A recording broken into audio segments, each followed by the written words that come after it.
Hey, friends, happy Thursday. Hope you guys are having a good week. It's almost the weekend. This week, I am talking about how to stay calm while sleep training.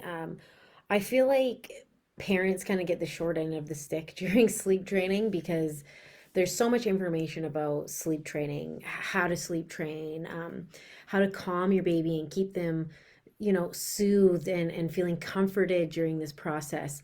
But what about the parents? What about us who have to listen to our babies cry and we have to listen to that, and I know from experience it can be extremely stressful. At least for me, I know some parents aren't not really bothered by crying, and there's nothing wrong with that. But me, for example, I tend to I don't like hearing my baby cry. It's hard. So for me, I personally had to find ways to stay calm while we were sleep training because depending on which method you choose, most sleep training calls for letting your baby cry for a certain period of time, and there's nothing wrong with crying. Babies cry during sleep training mostly to protest and be like, excuse me, I want this and you're not giving it to me, give it to me now.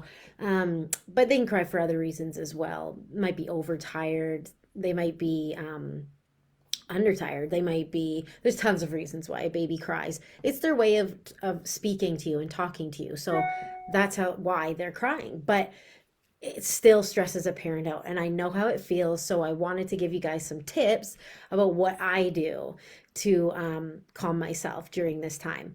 One of the most important things with sleep training is you want to be prepared. This can actually lessen your anxiety and lessen your stress. It can be make it so you're less overwhelmed by the whole situation. So what you want to do is make sure you're prepared. Um, Create a sleep training plan, choose a sleep training method, really research what methods you think would suit you and your baby, and then stick with that throughout the whole process. You're going to need to pick a sleep training method, and then you're going to need to stick with it throughout the whole process. That will really help you. It'll help you to stay grounded. It'll help you to feel like you're in control, and this can lead to feeling less stressed and overwhelmed. So it's super, super helpful. um, and then another thing that I wanted to say about that is, if it gets too hard for you, be prepared to maybe hire somebody, hire a sleep consultant. And there's no shame in that. So get prepared. Make sure that you also research sleep consultants and find one that you may turn to if you absolutely need to. Being prepared before all of this happens will really, really help you and benefit you in the long run. So that's my number one tip. My first tip is to be prepared. So let's get into a little deeper into it. So maybe you're already sleep training and you're feeling really stressed out having to listen to your baby cry, and it's really stressing you out and you're not sure what to do. You kind of feel like, I just want to give up because this is too much for me. It's too much. Well, practicing mindfulness is so, so helpful in so many ways, especially when it comes to sleep training. There are lots of ways that you can practice mindfulness. In this situation, I'll give you a few of my favorites that I have used before. Box breathing is a really, really popular one and a really good one. And I'll just explain a couple of these, box breathing being one of them. What you would do is you would sit yourself down, have a straight back, and you would inhale for 4 seconds, hold for 4 seconds, exhale for 4 seconds, and keep exhaling for 4 seconds, holding that.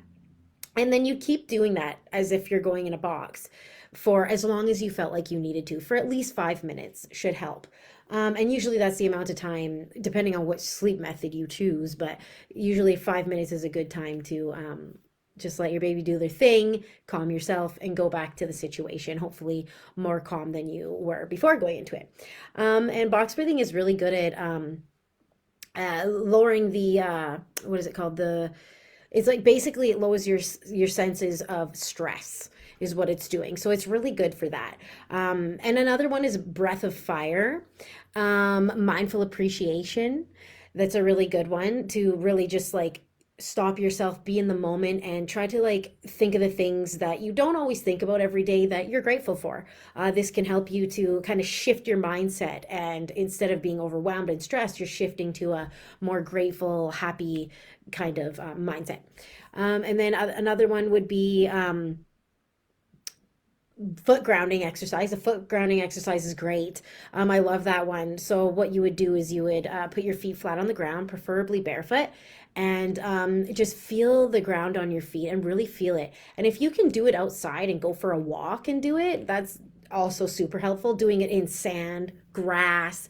This really helps to ground you and help you get in touch with your body and how you're feeling during that time. And take your mind off stressful things and kind of focus on the moment. And another one is the name game. The name game is a really, really great one. It helps you to really be in the present moment, understand your emotions and your feelings during that time, and calm you. So you would name an example of that was you would name three things that you. I think the first one is three things that you hear, two things that you can feel, no, sorry, two things that you can see, and then one sensation that you can touch. And this will really, really, really help to calm you and to bring you back to the moment and help you to focus on the way you're feeling and to be aware of your surroundings and your environment. It's really helpful. And then just one second, I have my list here and I have my, oh, right. The body scan mindfulness technique. So this one is good for being aware of how your body is feeling in the moment. So what you would want to do is you would want to close your eyes and scan your body. Feel any areas of warmth, tension, relaxation, or anything else that you're feeling in your body. And it really helps you to get in touch with your body and what you're feeling during that time. So it's really helpful to bring you back to that moment and really get in touch with your body, in tune with your body, and understand what's really bothering you during this time. And once you can get a better understanding of that, then you can really pinpoint how to work on those things. So for example, say you have stress in your neck, or you're feeling tension in your arms and you're really tense. Well, focusing on letting go of that tension, letting it go, relaxing and calming. Or maybe your body is feeling calm.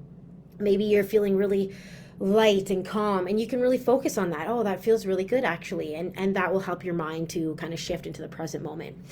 Okay, so mindfulness and breathing techniques are super, super helpful in the moment when your baby's crying, you're feeling overwhelmed and stressed, and you're just like, ugh.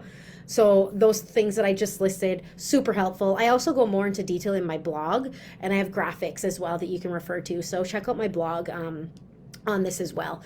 And another tip for you would be to keep yourself busy. So another thing you can do when you're feeling stressed out, your baby's crying, right in the middle of the sleep training process, and you're feeling a little stressed out.